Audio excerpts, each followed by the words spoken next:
Kyle Turner floated in the command chair of the USS Liberty, watching the stars blur past the viewport.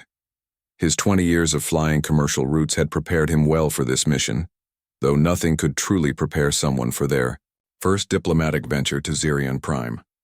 The ship carried 30 humans, each vital to Earth's growing presence in the galaxy. 5 hours until we reach Zirion Prime, Navigation Officer Pete Johnson announced from his station.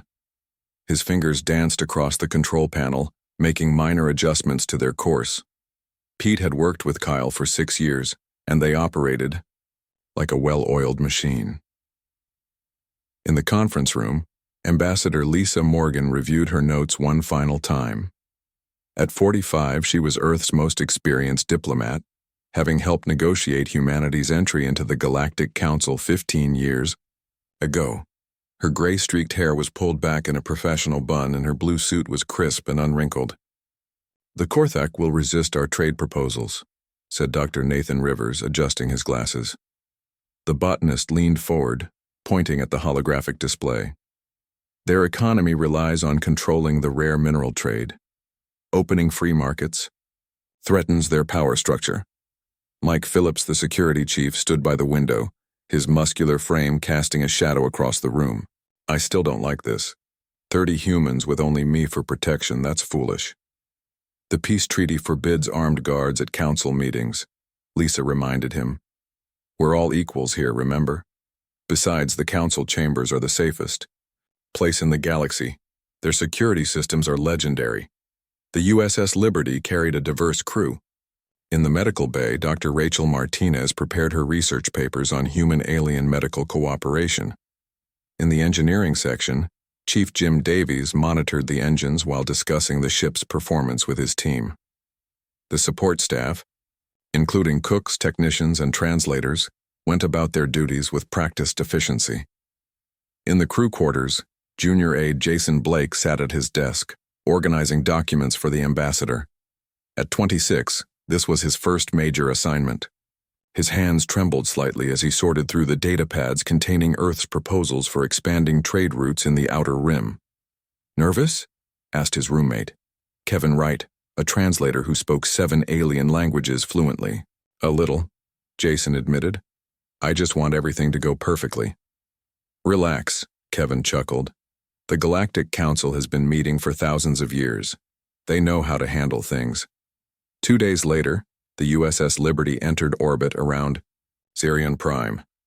The planet resembled a massive crystal ball, its surface covered in gleaming cities that reflected the binary star's light. Thousands of ships from various species crowded the orbital lanes, each waiting their turn to dock.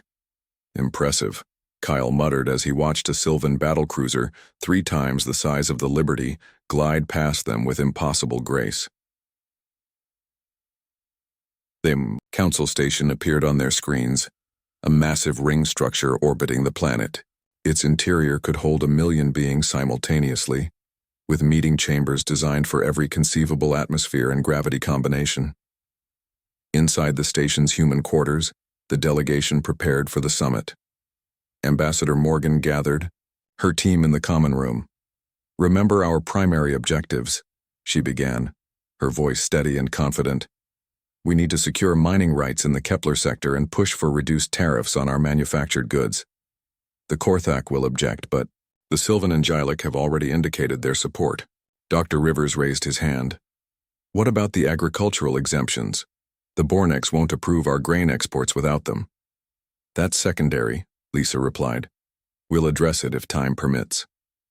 Over the next week, the humans attended various council sessions. The Grand Assembly Hall could seat representatives from all 7 member species. The Korthak Empire dominated the chamber's center, their reptilian forms towering over most others. The Sylvan Confederacy's plant-like beings occupied the left wing, their bioluminescent skins glowing softly. The insectoid Gilek clicked and chittered in their translator units. The sessions proceeded smoothly, with each species presenting their concerns and proposals. The humans received polite attention, though Kyle noticed the Korthak ambassador, a massive creature named Krell Thor, frequently turning his 4 eyes away dismissively whenever Lisa spoke. "Why do they hate us so much?" Jason asked during a break. He stood beside Mike Phillips in the observation deck watching alien ships come and go. Fear, Mike answered simply. We've advanced faster than any species in recorded history. It scares them. On the 8th day, Lisa presented Earth's trade initiative. The proposal was simple.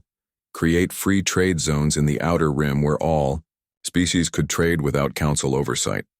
It would benefit smaller species and new members like humanity, while reducing the stranglehold the older powers held on commerce. This initiative promotes equality and prosperity for all, Lisa concluded, standing confidently at the speaker's podium. The translation matrix carried her words to every being in the chamber. I urge the council to consider the benefits of true free trade. The other species responded as expected. The Sylvan representative, a flowing mass of vines named Velarix, signaled approval with a flash of green light. The Torth Alliance's crystalline ambassador, Shardath, resonated with supportive harmonics. Even the Bornex Republic's delegate, Ambassador Grox, nodded his massive head in agreement, but the Korthak remained silent. That evening, the human delegation celebrated in their quarters. They had wine shipped from Earth, a luxury in space, and toasted their diplomatic success. Even Mike, usually cautious, allowed himself to relax. To Earth's growing influence, Kyle raised his glass. To peace among the stars, Lisa added. As they laughed and shared stories late into the night, none of them noticed the Korthak shuttle that docked at the station's service port. None saw the crates marked maintenance supplies being wheeled into the council chambers. None suspected that their time was running out. The next morning, they gathered for the final session. Final votes would be cast, and humanity's proposals would officially join council law. Lisa reviewed her notes one last time, prepared for her closing statement. Jason organized documents, ensuring everything was perfect for the historic moment. As they walked toward the council chambers, Mike commented on the unusual emptiness of the corridors. Security stations stood unmanned. Maintenance personnel were nowhere to be seen. But with the historic vote approaching, everyone assumed the staff were busy elsewhere. They entered the grand chamber, taking their designated seats. Other species filed in, each maintaining their traditional spacing. The session was about to begin, and humanity stood on the threshold of a new era in galactic relations. The calm before the storm was ending, and none of them knew that everything was about to change forever. The council chamber filled slowly. Representatives from all 7 species took their places in the circular room. The Korthak delegation sat at the northern point, their scaled bodies reflecting the chamber's soft lighting. Across from them, the humans occupied their designated section, Ambassador Lisa Morgan arranging her data pads with careful precision. Speaker Thrix, a neutral Velux moderator, called the session to order. His translator hummed as he addressed the assembly. We gather today for the final vote on humanity's trade proposal. All preliminary discussions have concluded. Ambassador Morgan, you may present your closing statement. Lisa stood, her voice clear and confident. Esteemed colleagues, this proposal represents more than just economic policy. It embodies the spirit of cooperation that brought us together thousands of years ago. By creating free trade zones, we acknowledge that prosperity shared is prosperity multiplied. She gestured to the holographic display. Charts and data streams showed projected benefits for every species present. The outer rim markets have remained underdeveloped for too long. This initiative will bring opportunity to regions previously ignored. The chamber listened attentively. Even the usually restless Jylek remained still, their antennae focused on her words. Lisa continued, passion entering her voice. We, as humans, may be the newest members of this august body, but we bring fresh perspectives to ancient challenges. Together we can build a galaxy where artificial barriers no longer stifle growth and innovation. She paused, taking in the faces of alien delegates. Some showed approval through their species-specific cues. The Sylvan representative swayed gently, leaves rustling in agreement. The Torth Alliance's crystalline form pulsed with supportive colors. I ask you to vote not just for economic opportunity, but for the future we can build together. Thank you. As Lisa took her seat, Murmurs of discussion rippled through the chamber. The voting procedure would begin shortly. Delegates conferred quietly with their advisors. Jason Blake, sitting behind the ambassador, felt a surge of pride.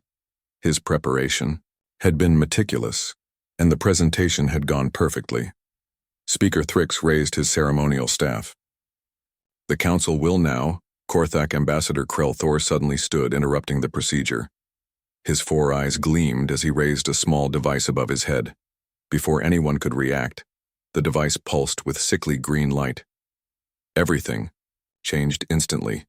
The chamber's shields activated, sealing all exits. Emergency alarms wailed throughout the station, but the soundproofing prevented anyone outside from hearing them. The transparent aluminum windows, designed to be nearly indestructible, trapped everyone inside like insects in amber. "What is the meaning of this?" Speaker Thrix demanded, his usually calm voice cracking with alarm. Krell Thor threw his head back and released a series of harsh clicks that echoed through his translator. "The meaning? The meaning is correction, Speaker Thrix. Correction for allowing primitives into our midst. Correction for letting upstarts challenge the natural order." Panic erupted. Delegates scrambled to reach exits that wouldn't open. Communication systems remained dead. The Sylvan representative tried to override the lockdown with her security clearance, but the systems remained frozen. Mike Phillips immediately moved to protect the human delegation. Years of military training kicked in as he positioned himself between his people and the Korthak. "Everyone stay calm," he ordered, though his own heart raced. "We need to find a deep humming filled the chamber. Hidden panels in the walls slid open, revealing rows of sleek metallic devices. The humans recognized them immediately. Fusion weapons, banned by galactic treaty for over 500 years.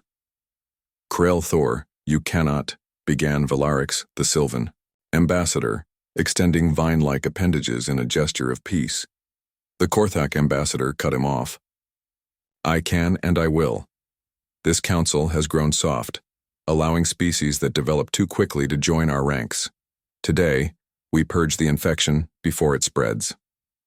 Dr. Nathan Rivers, always the scientist, quickly calculated the weapon configuration. His face paled as understanding dawned. "They're calibrated for maximum dispersion. Everyone here will..." The weapons fired. At that moment, Jason Blake had stepped outside the chamber. He needed to retrieve additional data files from his personal quarters to support a secondary proposal about human medical advances. The massive doors had just sealed behind him when the first blast illuminated the chamber's interior. Through the transparent aluminum, Jason watched in horror as plasma energy filled the room. The attack happened in waves. First, localized blasts targeted specific areas. Then came the main discharge, a torrent of energy that consumed everything in its path. Lisa Morgan raised her arms instinctively, a futile gesture against forces beyond comprehension. Kyle Turner tried to reach her, but the plasma reached him first. Dr. Rivers attempted to shield others with his body, a final act of selfless courage.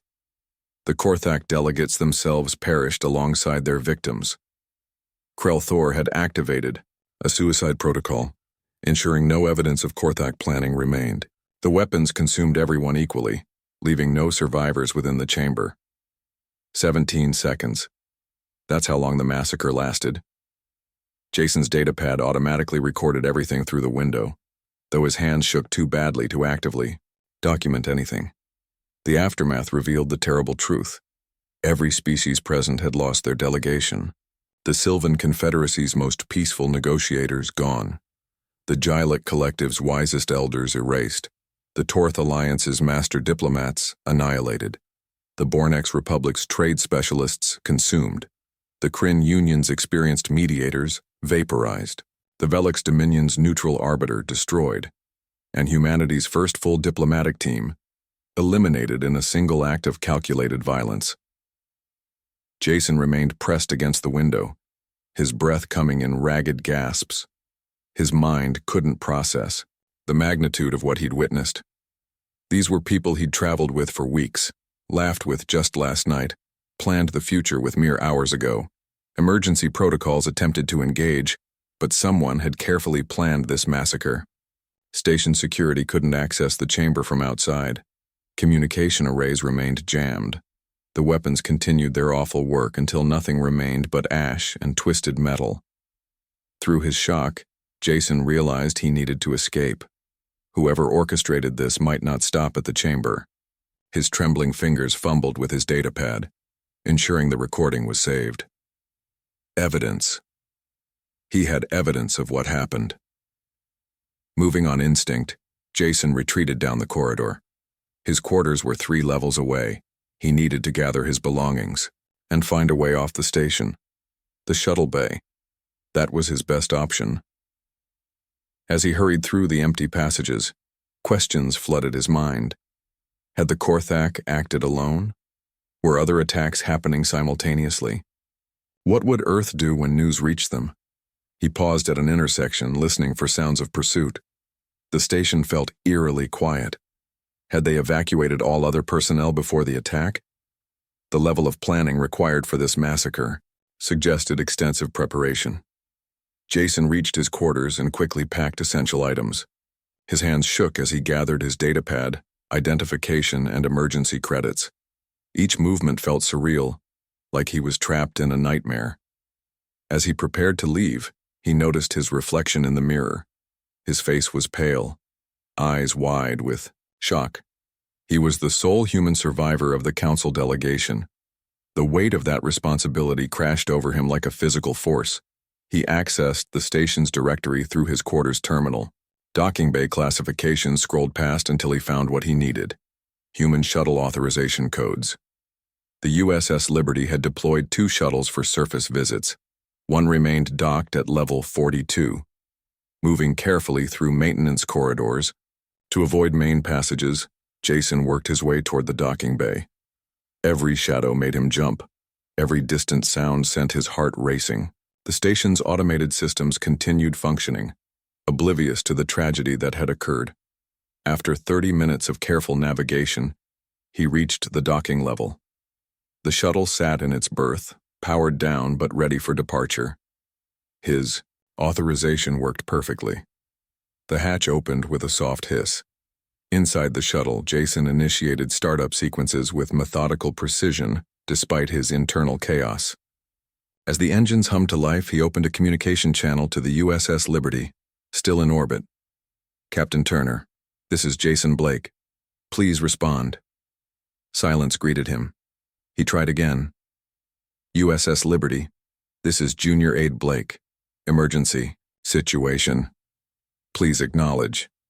Static filled the channel. Then finally a response. "Blake? This is Lieutenant Karen Watson.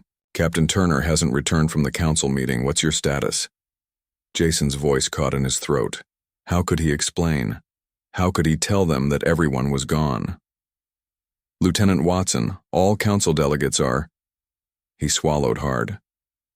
"There's been an attack. I have visual evidence. Request immediate departure clearance." Station control surprisingly granted permission without question. As the shuttle lifted off, Jason realized they might all be in danger. If this was a coordinated attack, orbital, defense might target human ships next. He needed to warn them to get home to show Earth what had happened. The shuttle's navigation systems locked onto the USS Liberty's transponder.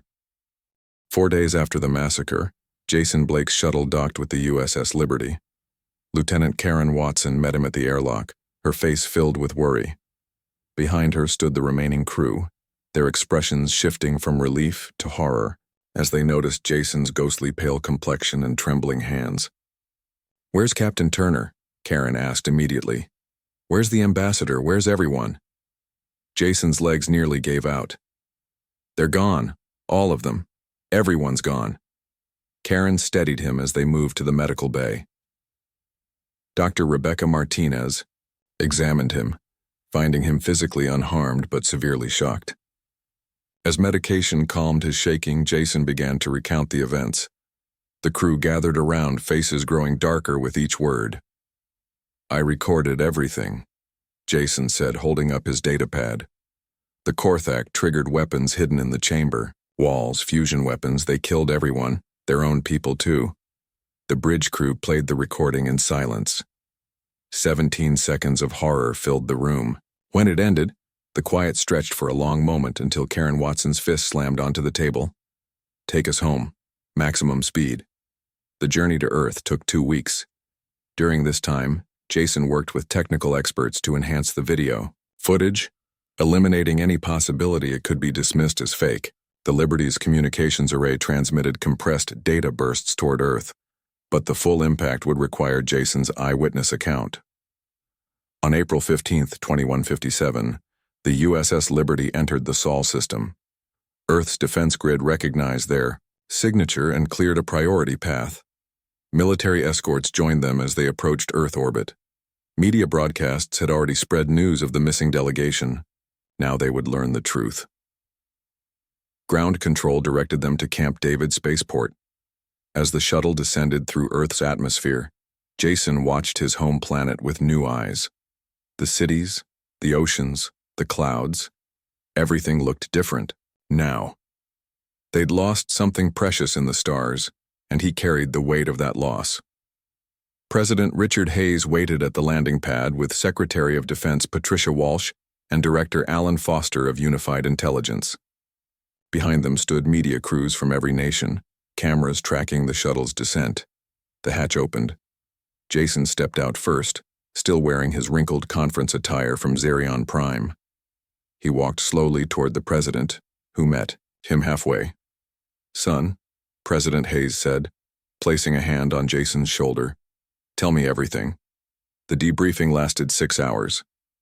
In a secure room beneath the spaceport, Jason recounted every detail while analysts verified his recording. The footage was authenticated beyond any doubt. The massacre was real, captured in horrifying clarity. By evening, the president addressed the nation. His speech was brief and devastating. 33 human lives were lost today, 30 from our delegation and 3 ship's officers who died defending our people. We have irrefutable evidence of a coordinated attack during a diplomatic session. I am declaring a state of emergency and implementing Presidential Protocol 7. The following morning, the Galactic Council's response arrived via subspace transmission. A Valux administrator, speaking for the surviving members, offered condolences and explanations. The Korthak Empire acted independently, the message stated. This was the work of extremists within their government. The Council condemns these actions and will investigate thoroughly. The message continued with suggestions for healing. Earth should appoint new delegates. The trade discussions can resume once tempers cool. We must not let this tragedy destroy centuries of galactic peace. The response triggered massive protests across Earth's colonies. In New Sydney, crowds gathered at the Colonial Administration building demanding action. On Mars, miners walked off the job, calling for military retaliation. Luna City saw its largest demonstration in decades as citizens chanted for justice. Jason found himself at the center of the storm. News organizations offered millions for exclusive interviews. Government officials consulted him on galactic politics. But he declined everything, focusing instead on helping his country prepare. 2 months after the massacre, Earth officially withdrew from all Council agreements. The announcement came with specific actions: trade sanctions against all 7 species, recall of all Earth vessels from Council space, and establishment of independent human colonies in the Outer Rim. Military infrastructure expanded at unprecedented rates. Shipyards on the Moon operated around the clock. Factories on Mars retooled for weapons production. Earth's 3 orbital stations began construction of massive warships, designs improved from captured alien technology. The recruitment drive exceeded all expectations. Veterans returning to service brought experience while new volunteers provided energy. Universities modified their curricula, prioritizing aerospace engineering and military science. High schools implemented basic combat training alongside standard education. In secret facilities, Earth scientists worked on advanced weapon systems. Project Thunderbolt developed quantum phase torpedoes capable of bypassing shields. Project Lightning enhanced human ships with stealth capabilities. Project Storm created AI-controlled fighters that could outmaneuver any known spacecraft. The spy networks, led by Director Alan Foster, gathered intelligence across the galaxy. They learned disturbing facts. The massacre hadn't been an isolated incident. The Korthak had prepared for months, positioning assets throughout Council space. More alarming data suggested other species had prior knowledge of the attack. The Bornex Republic's communication logs showed coded messages about an adjustment in human relations policy. The Kryn Union's defense systems had been mysteriously deactivated during the massacre. The Gilek Collective had recalled their most experienced diplomats just days before the attack. President Hayes assembled his war council. Military brass and civilian leaders gathered in the newly constructed Strategic Command Center. The massive room housed holographic displays showing the entire galaxy. They called it a rogue action. Hayes addressed the group. Our intelligence proves otherwise. Multiple species anticipated this attack. Some actively assisted. They wanted to eliminate Earth's influence before we became too powerful. Admiral Grace Montgomery outlined military capabilities. We now have the strongest fleet in human history. 200 operational warships with 300 more in construction. Our technology matches or exceeds anything the Council possesses. What about allies? Asked Senator Julia Sanders, head of the Foreign Relations Committee. Limited, responded Director Foster. Most species fear Council reprisal. However, several border worlds have indicated sympathy for our position. The Velux Dominion, though ostensibly neutral, has privately expressed concerns about Council stability. Dr. Eric Williams, chief of Xenopsychology Studies, provided crucial context. Human development follows a different pattern than most species. We innovate rapidly, adapt quickly. This threatens species that achieved stability thousands of years ago. They view us as dangerous not for our aggression but for our potential. 6 months after the massacre, Earth's military preparations reached a critical point. The fleet needed testing. They needed to understand enemy capabilities firsthand. President Hayes authorized Operation Vanguard, limited strikes against remote Council outposts to evaluate response patterns. The first target was Outpost Sigma 7, a Korthak installation monitoring the Outer Rim. The USS Liberty, now recommissioned, with upgraded weapons and shields, led a squadron of 5 destroyers. Captain Karen Watson, promoted after Captain Turner's death, commanded the mission. The attack revealed several surprises. Korthak defensive technology was inferior to human upgrades. Their tactics relied on established patterns, making them predictable. Most importantly, their response time was nearly 10 minutes, an eternity in space combat. Earth's strikes continued, carefully measured. Each mission gathered data about enemy capabilities, communication protocols, and political responses. The Council's combined fleet began mobilizing, but their ancient bureaucracy slowed decision-making. Neutral species watched Earth with growing interest. The Piran Alliance, long pressed by Council dominance, quietly shared intelligence about Council supply lines. The Zelvari Collective, recent Council members, expressed concern about their own safety after witnessing Korthak betrayal. As weeks passed, Earth's strategy crystallized. They wouldn't wage a war of conquest, but of justice. The goal was clear: hold responsible parties accountable for the massacre while dismantling the corrupt system that enabled such atrocities. In his private office, President Hayes reviewed casualty estimates for full-scale conflict. Millions of lives from multiple species would be at risk, but the alternative, letting the killers escape justice, was unacceptable. Humanity had tried peace and met treachery. Now they would speak the language their enemies understood.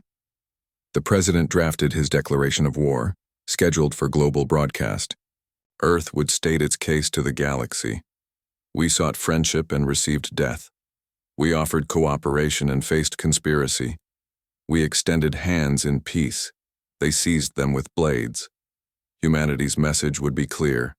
The Council's tyranny ended now. The massacre at Xerion Prime had awakened Earth's fury, and that fury would sweep across the stars until justice was served. 6 months of secret preparation ended when Earth's war fleet finally emerged from Mercury's shadow. The massive stealth shield, constructed by humanity's best engineers, had hidden their military buildup from Council sensors. Now, 200. Warships lifted the veil, their hulls gleaming in the dual light of Saul's binary companion. Captain Patricia Walsh commanded the flagship USVengeance, a kilometer-long battlecruiser that incorporated captured alien technology with human innovation.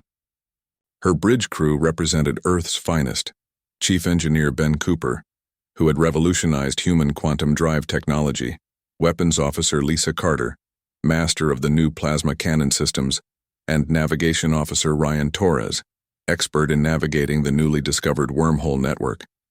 "All ships report ready, Captain," announced Communications Officer Jake Wilson from his station. "The fleet awaits your command." Patricia studied the holographic display showing their first target. "Set course for Korthak Outpost Sigma 7. Engage. Cloaking systems. Let's show them what humanity learned from their betrayal." The fleet vanished from visual and sensor detection as they jumped to warp speed. Using quantum tunneling drives, they reached their destination in hours rather than days. Sigma 7 appeared on their screens, a fortress station orbiting a brown dwarf star, bristling with defensive systems. 30 Korthak ships detected, reported Sensor Chief David Carter. "Configuration matches our intelligence. Shields are down. They're not expecting attack." The outpost housed 3,000 Korthak personnel and served as a regional administration center. Among them worked military officers who had planned the massacre, including those who had secretly delivered the fusion weapons to Xerion Prime. Patricia opened fleet-wide communications. "Remember your training. Remember our fallen. Execute. Alpha pattern. Fire when ready." Human ships emerged from cloak simultaneously, striking with precision. Plasma cannons tore through outdated shields. Quantum torpedoes detonated inside enemy vessels before they could react. Within minutes, orbital defense platforms went silent. Korthak tried to respond, but their tactics were centuries old. Human fighters, controlled by advanced AI, wove patterns too complex for enemy targeting computers. The USVengeance's main guns eliminated the largest threats with single shots. Station personnel transmitted surrender signals after 30 minutes of battle. The attack had disabled 28 ships and crippled station functions.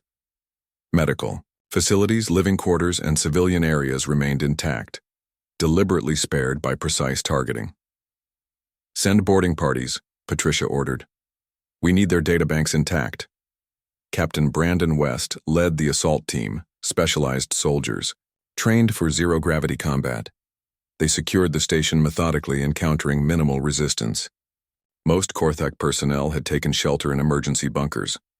In the station's command center, human hackers accessed Korthak databases. The information they found confirmed Earth's worst suspicions. Detailed plans for the massacre filled the archives: weapon schematics, station blueprints, personnel assignments. More disturbing were communications logs showing coordination with other Council species. Captain Walsh reported data analyst Emma Peterson via comm channel. "We found evidence. Multiple Council species knew about the attack. The Kryn provided tactical data. The Bornex supplied financial resources. This wasn't just Korthak treachery." Patricia reviewed the evidence on her private screen. Messages between Council ambassadors discussed resolving the human problem. Strategic analysis papers labeled Earth's rapid advancement as destabilizing. Worst of all, meeting transcripts revealed votes taken to approve the massacre months before it happened. 5 Council species had supported the attack. Only the Velux and Jylak had opposed it, but neither had warned Earth of the danger. "Compile everything for transmission to command," Patricia ordered. "This changes our understanding of the enemy." The Battle of Sigma 7 sent shockwaves through the galaxy. Council ships detected the energy signatures and rushed to respond, but human forces had already withdrawn. They took dozens of prisoners, terabytes of data, and destroyed or captured the entire Korthak fleet stationed there. Council leadership met in emergency session. Speaker Thrix, who had survived the massacre by being off-duty that day, addressed the remaining members. "The humans have declared war through action, if not words. Their capabilities exceed our estimates." On Earth, President Hayes reviewed the captured intelligence with his advisors. The evidence of widespread complicity demanded a new strategy. They had attacked thinking only the Korthak were guilty, but now faced a broader conspiracy. "We need to reassess," said Director Foster. 5 species actively conspired against us. That's 70% of the Council's military might. Admiral Montgomery disagreed. "That's their weakness, not ours. They planned one ambush and won it through treachery. In open combat, our technology wins. Our tactics evolve faster than they can adapt." Human forces continued striking Council targets. The USS Defiance, commanded by Captain James Price, attacked Bornex refueling stations. The USS Phoenix, Captain Nina Rodriguez commanding, destroyed Kryn supply convoys. Each mission gathered more evidence of the conspiracy. Meanwhile, something unexpected happened across the galaxy. Previously silent species began reaching out to Earth. The Piran Alliance, tired of Council oppression, offered intelligence on military movements. The Zelvari Collective, themselves former victims of Council intimidation, shared defensive technologies. Ambassador Sarah Murphy, newly appointed for secret diplomatic missions, met with Piran representatives on a neutral station. The Insectoid, beings resembling giant praying mantises, presented holographic maps of Council strongholds. "We have endured Council domination for 6 centuries, explained Piran Commander Clix through translators. "Your actions give us hope. We offer information in exchange for protection when this war ends." Earth accepted cautiously, verifying all intelligence independently. The Piran data proved accurate, revealing hidden supply depots and emergency meeting locations. Other species followed: the Dryzen Confederacy, the Morvac clans, and even some Velux factions privately opposed to Council policies. The Council had ruled through a combination of military superiority and economic control. As human attacks disrupted supply lines and communication networks, cracks appeared in their authority. Border worlds previously under tight control began asserting independence. Captain Mark Johnson of the USS Resolute intercepted a Torth weapons shipment en route to reinforce Council defenses. The battle revealed Torth ships using obsolete targeting systems, their crews lacking combat experience. "They haven't fought a real war in 4,000 years, Johnson reported after the engagement. 3 weeks after Sigma-7, Earth's strategy expanded. Instead of random strikes, they targeted the Council's ability to wage war. Power generation facilities, shipyards, and military academies became priorities. Human intelligence mapped the entire Council military-industrial complex. The USS Vanguard, commanded by Captain Robert Mitchell, struck at a Bornex orbital shipyard. The facility produced the massive dreadnoughts that formed the backbone of Council fleets. Using new stealth missiles, they destroyed construction scaffolding and manufacturing equipment while minimizing civilian casualties. Council Admiralty reviewed their losses with growing alarm. Admiral Nex Korth of the Korthak fleet calculated human technological advantages and concluded their traditional tactics were obsolete. "They fight like no species we've encountered," he reported to the Joint Command. "Their ships move faster, hit harder, and disappear before we can counterattack. Our numerical superiority means nothing if we cannot bring it to bear." The psychological impact on Council species grew daily. Centuries of military stagnation had left them unprepared for humanity's dynamic warfare. Young Korthak warriors raised on stories of military supremacy found themselves facing an enemy that outmaneuvered them consistently. Human information warfare also played a crucial role. Broadcasting evidence of the conspiracy to all species, Earth turned public opinion. Many Council citizens began questioning why their leadership had sanctioned such a brutal attack on a diplomatic delegation. On the Bornex homeworld, protests erupted as citizens demanded answers. Their government had funded the massacre while maintaining public facades of peace. Similar unrest troubled other Council worlds as the truth spread. Patricia Walsh reviewed mission reports in her ready room. Each successful operation brought them closer to breaking Council power, but at what cost? They had lost 12 ships with hundreds of personnel killed or wounded. The war expanded beyond simple revenge. "We're winning tactically," she told her senior staff. But we need a strategic endgame. Total conquest isn't our goal. We want justice and lasting peace. The Council began mobilizing its combined fleet for a major counteroffensive. 2,000 ships from 5 species assembled at Rally Point Nexus, preparing for the largest battle in galactic history. They planned to strike Earth directly, ending the conflict with one decisive blow. Human intelligence detected the buildup immediately. This was the confrontation they had prepared for since the massacre. Every simulation, every training exercise, had led to this moment. President Hayes addressed the world one final time before the expected battle. Our children died seeking friendship among the stars. The Battle of Nexus Point would become the most famous space conflict in galactic history. 2,000 council ships formed a battle line stretching millions of kilometers across the void. The ancient combined fleet, with vessels representing all 7 species, faced humanity's smaller but more advanced force. Captain Patricia Walsh commanded from the bridge of the USVengeance. Beside Earth's 200 warships flew 20 ships from the Piran Alliance, their first open defiance of Council authority. Even some Velux ships whose crews had mutinied against orders joined the human fleet.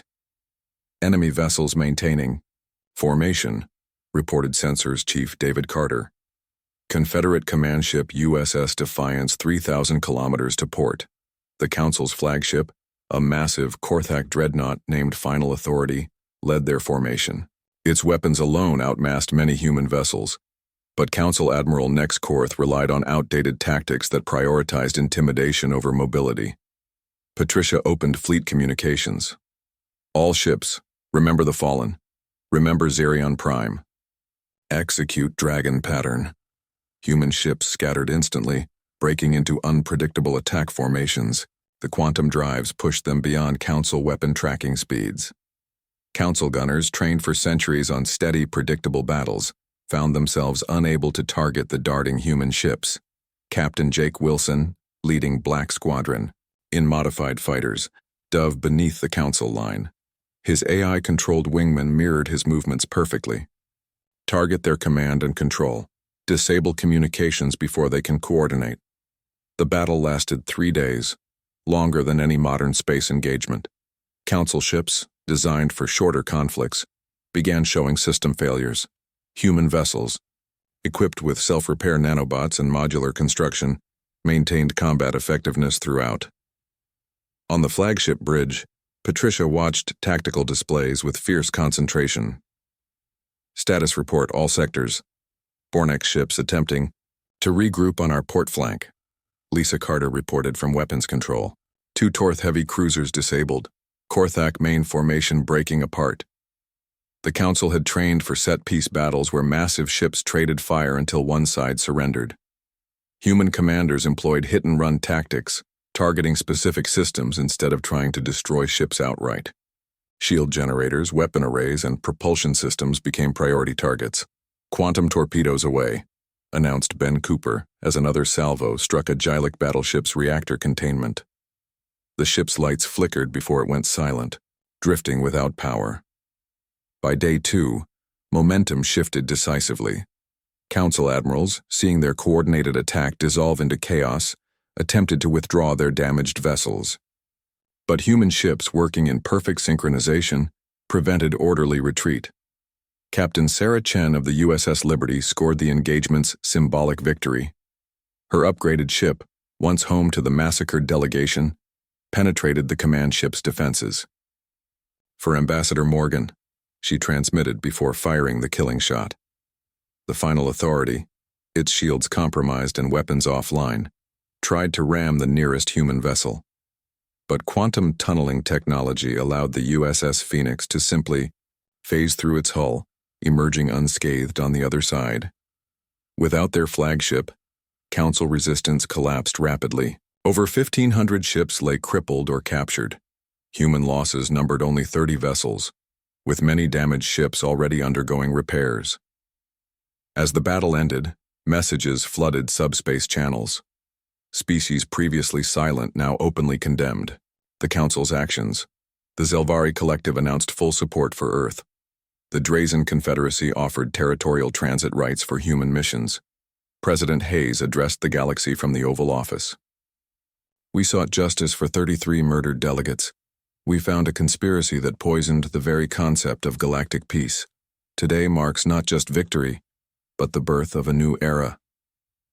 The aftermath reshaped galactic politics completely.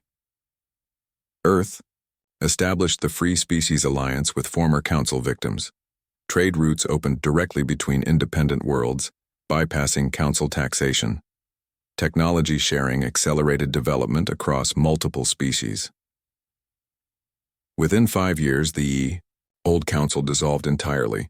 New democratic institutions emerged, with Earth playing a leading but not dominating role. The massacre at Zerion Prime became a lesson taught in schools across 100 worlds. Treachery breeds conflict, but justice brings lasting peace. Commander Jake Wilson, promoted to Admiral, led humanity's first exploration fleet beyond known space.